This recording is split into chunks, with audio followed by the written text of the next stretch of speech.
Nomor 9.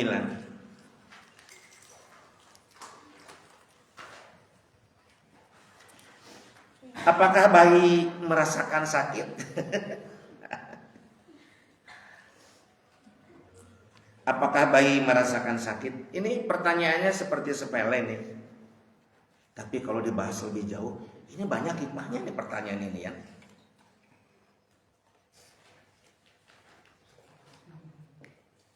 Yani dan para santri, alumni dan juga pemirsa. Sebagaimana pembahasan nomor 8 tadi, nomor 9 pun berbicara tentang sakit, dan dilihat daripada umur manusia itu terbagi 3, ya. Yang pertama, belum ke pembagian. Pada saat nafkah batin seorang suami kepada sang istri, dan otomatis saat itu juga nafkah batin sang istri kepada sang suami, saling memberi nafkah, terjadilah yang disebut dengan senggama. Yang memang ini juga perlu Ibu sampaikan nih ke apa hari dan kepada ayah dia yang mungkin cepat-cepat nanti punya istri. Adalah juga sama, sudah mulai berpikir-pikir sepertinya. Nafkah batin itu mesti agak sering, paling tidak seminggu sekali malam Jumat, dan itu sunnah Rasul. Seorang suami yang sering ngasih nafkah batin kepada istrinya itu sudah bisa dipastikan terhindar dari penyakit prostat, penyakit susah kencing. Dan penyakit prostat ini adalah penyakit yang nomor 3 banyak menyerang kaum laki-laki. Allah, auzubillah min dzalik. Coba bayangkan oleh santri, kantung kemih kita sudah penuh dengan air kencing, kemudian tidak bisa dikeluarkan. Aduh, itu laki-laki itu kalau sudah prostat sampai gerilingan gitu, jerit-jerit gitu, itu tidak bisa, terus operasi prostat. Presiden kita Bapak SBY kan setelah wafatnya Ibu Ani, istrinya, ya mungkin karena memang tidak bisa menyalurkannya itu, kemudian sampai prostat dan langsung berobat ke Siloam, Singapura itu, rumah sakit nomor 1 di dunia. Dia operasi Pak SBY prostat. Ya, agak sedikit Buya mengalihkan pembicaraan karena memang itu penting, Buya sampaikan, kadang-kadang lupa. Biiznillah, dengan izin Allah, spermatozoid dari sang suami membuahi sel telur atau ovum daripada sang istri. Perlu santri ketahui bahwa sel telur itu miliaran, spermatozoid juga miliaran. Dari miliaran itu akhirnya cuma 1 yang menempel jadi berbuah. Makanya kita harus bersyukur kepada Allah. Kita ini lahir ke alam dunia sebagai pemenang dari miliaran spermatozoid yang bisa membuahi miliaran sel telur. Yang lainnya yang tidak terbuahi langsung saat itu menjadi hancur, busuk gitu. Yang lainnya menjadi embrio gitu ya. Kemudian menjadi janin gitu ya, ayah. Fase-fase kita ini, fase pertama itu adalah memang mula-mulanya kan dibentuk dulu darah, segumpal darah, kemudian daging, tulang belulang bungkus dengan daging. Setelah 4 bulan alokasi ruh. Nah, jadi artinya sebelum 4 bulan itu Buya tidak masukkan ke dalam yang 3 golongan usia menyangkut tentang rasa sakit itu ya. Sehingga nanti sampai kepada pertanyaan apakah bayi merasakan sakit begitu. Nah, Pada saat ruh belum ditiupkan kepada janin A, maka tidak ada rasa sakit. Karena memang hanya berbentuk tulang belulang yang dibungkus dengan daging. Tapi setelah ditiupkan ruh, maka muncul rasa sakit. Itu sudah mulai. Nah, berbicara tentang sakit, tentu paling tidak yang sudah populer dan mayor itu adalah menyangkut sakit fisik dan sakit psikis atau non fisik gitu ya. Nah, pada usia ditiupkannya ruh sampai usia balik ya, itu yang dominan adalah yang disebut dengan sakit fisik. Non fisiknya adalah tidak dominan. Artinya pada saat kita menghadapi istilahnya itu janin yang sudah Allah kasih ruh sampai dia usia balik, itu dominannya adalah sakit fisik. Rentang usia di sana itu dapat dikatakan bukan tidak ada sih, ada psikisnya, tapi tidak dominan. Nah, makanya kepada Ananda nih ke depan ingat ya nasihatku ya. Pada saat Ananda alokasi suami yang soleh, kemudian Ananda nanti suatu hari saatnya tiba, Ananda itu hamil, ya, lakukan sujud syukur. Kemudian pada saat terutama 4 bulan, maka ada suka dengar gak kalian syukuran 4 bulan? Syukuran bahwa janin di dalam perut kita itu, ya, sudah menjadi manusia utuh, fisik dan psikis, sudah punya perasaan, sudah bisa mendengar, sudah bisa melihat, sudah bisa berpikir, sudah bisa punya hati dan nafsu, meskipun dalam kondisi terbatas. Allah ngasih programnya sangat terbatas. Ananda ya, makan yang bergizi. Hindari makan-makan yang sifatnya pedas, cuka. Karena itu akan menyakiti anak kita. Karena sudah merasakan kok ibu aku nih, aduh makan cuka, dia sakit, kulitnya sakit ya. Pendengarannya sakit. Makanan yang bergizi ya 4 sehat 5 sempurna lah. Nah, jadi itu secara fisik. Maka sekarang ini dikembangkan yang disebut dengan olahraga bagi ibu hamil. Ada khusus ternyata olahraganya. Itu menjadikan janin itu adalah sehat. Jadi secara fisik. Nah, meskipun ada secara psikisnya, dia sudah punya perasaan, meskipun sangat terbatas.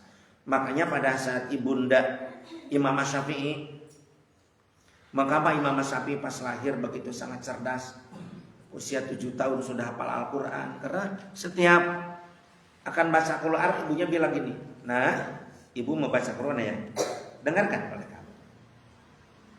Itu selalu diajar. Ibu mau pengajian ya, kamu dengar, ibu juga dengar. Ya, sudah bisa dibicara.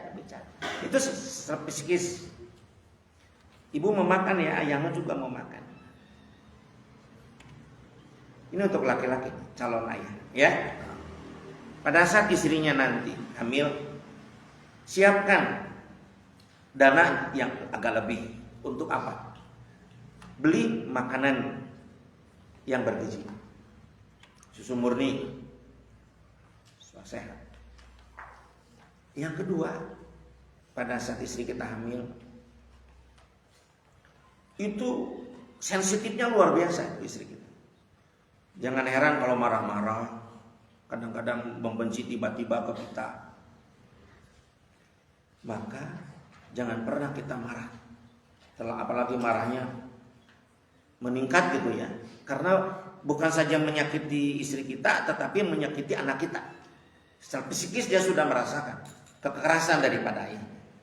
Meskipun tidak sehebat fisiknya yang terasa. Gitu. Dah, terus berjalan. Kita mulai pertanyaan tentang bayi itu. Kalau bayi dicubit, cubit oleh kita. Nangis gak? Nangis ya. Tapi hatinya tidak sakit. Fisiknya aja. Tapi pernah nggak ada bayi marah ke kita? Enggak. Karena baru fisik. Anak kecil. Kita misalkan pakai kekerasan, nggak ada dendam. Dia secara dominan, fisik. Menjelang sampai balik. Paham? Nah, rasa sakitnya itu. Nangis karena lapar, nangis karena haus. Itu lebih banyak begitu. Daripada dia nangis karena misalkan gini contohnya. Bayi 1 tahun lah.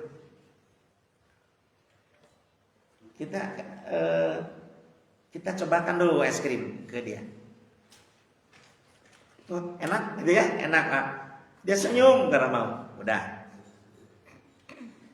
Suatu hari kita bawa lagi es krim yang sama. Nih. Nih es krimnya. Kemudian enggak ditarik. Dia enggak sakit hati. Dia belum paham sakit hati. Cuma lihat aja kenapa enggak dikasih. Tapi coba kalau bayi yang 1 tahun itu kita cubit dikit aja, dia nangis. Itu menyimpulkan bahwa dari sejak 4 bulan alokasi huruf, kemudian sampai dia balik, dominannya itu adalah fisik. Satu. Sedangkan non fisiknya, psikisnya itu tidak. Makanya anak-anak kecil jarang yang dendam. Enggak. Yang kedua yang di dan santri, nih setelah balik sampai usia 60 tahun.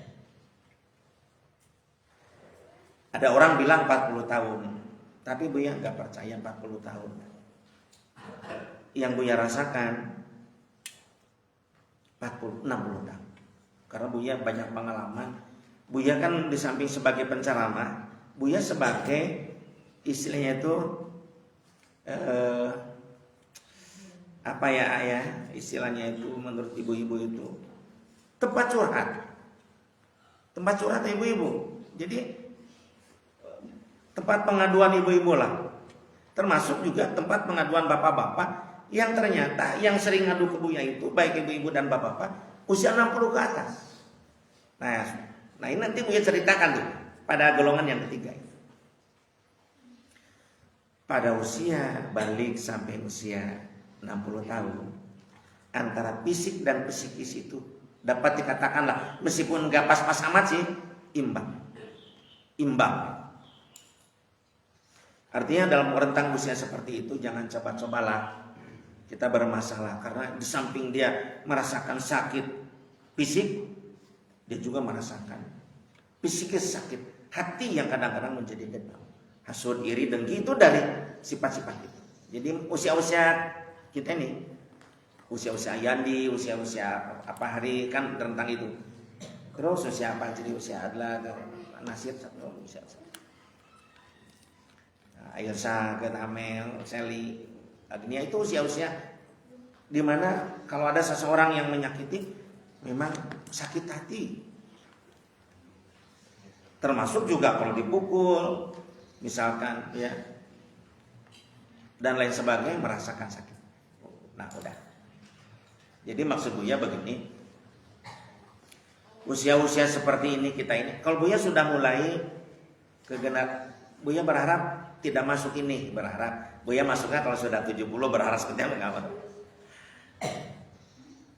Berharap begitu tapi enggak tahu. Sudah. Tapi kalau usia 60 sampai dia wafat, mulai TA yang dirasakan dominan adalah psikis.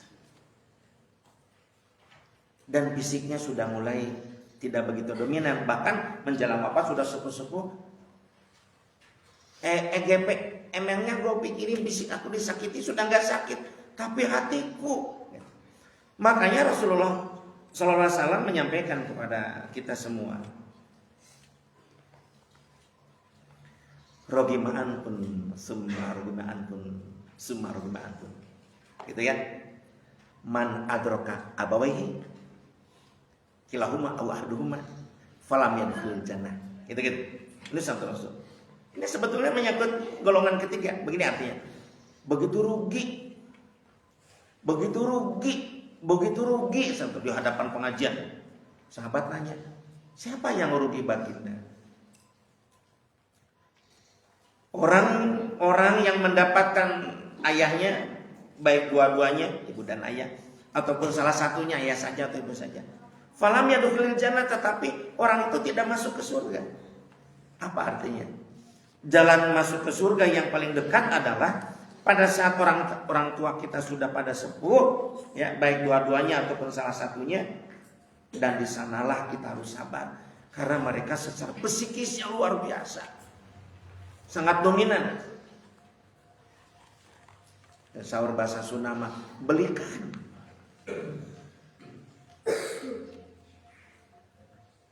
Kita beli bubur di rumah kita. Ayah kita lagi di rumah yang sudah usia sepuh. Pada saat kita beli bubur, langsung ke anak kita. Dia langsung sakit hati. Anakku nggak sayang ke aku. Sudah lupa ke aku. Anaknya dulu dikasih bubur, bukan aku. Sedikit saja perilaku kita tidak sesuai dengan harapannya, langsung nyerang secara psikis. Tapi kalau dia sedang duduk atau misalkan berjemur, cucunya main-main, nyenggol kakinya, dia senyum aja, nggak apa-apa. Nubruk lagi ke kakeknya, yuk kamu nubruk ke kakek, nggak apa-apa. Fisiknya sudah mulai nggak ngaruh. Tapi pas cucunya, kakek nih, aku nih bawa kue, nggak ngasih. Ya Allah, cucuku sudah nggak sayang kak. Dia nyakitin. Nah, jadi perlu dipahami nih oleh semua. Jadi usia rentang 60 sampai wafat, betul kata Al-Quran ya, kita kembali menjadi usia bayi seperti anak-anak. Tapi perbedaannya kalau bayi itu sampai dia balik itu adalah secara psikis non dominan, tetapi secara fisik dominan. Tapi kalau sudah sepuh itu justru yang dominan itu adalah secara psikisnya. Maka hati-hati nih, kalau nanti orang tua kita ada di rumah, dahulukan dulu sebelum kita, sebelum anak-anak kita, dahulukan. Ya.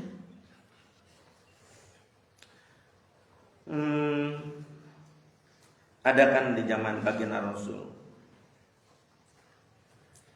seorang sahabat ahli ibadah tetapi susah untuk hatinya,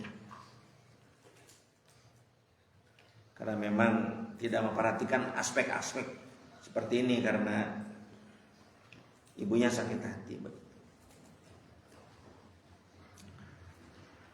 Begitu ya, Buya arahkan ke sana ya pembahasan Buya. Apakah bayi ngerasakan sakit?